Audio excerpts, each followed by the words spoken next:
रजीम बिस्मिल्लाहिर्रहमानिर्रहीम।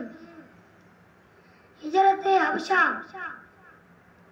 दीन की खातिर अपना वतन छोड़कर दूसरी जगह चले जाने को हिजरत कहते हैं।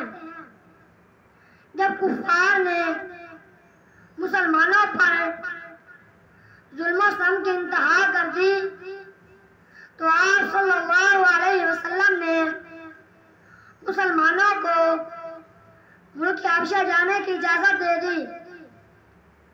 चुनाचा तमाम मुसलमान मर्द और औरतों ने मुल्क हबशा की तरफ हिजरत की। हबशा का बादशाह नजाशी बहुत नेक दिल इंसान था, इसलिए मुसलमान वहाँ इत्मीनान से रहने लगे।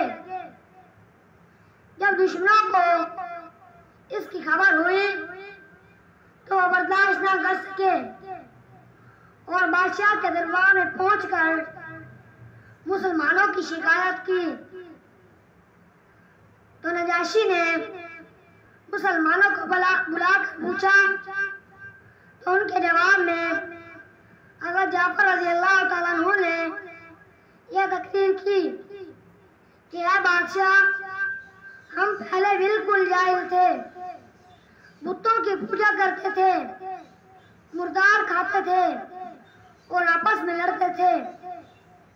अल्लाह ताला ने हम पर रहम किया और हमारे दरमियान अपना रसूल भेजा जिसने हमें सारे बुरे कामों से रोक दिया और एक अल्लाह की इबादत की तरफ बुलाया।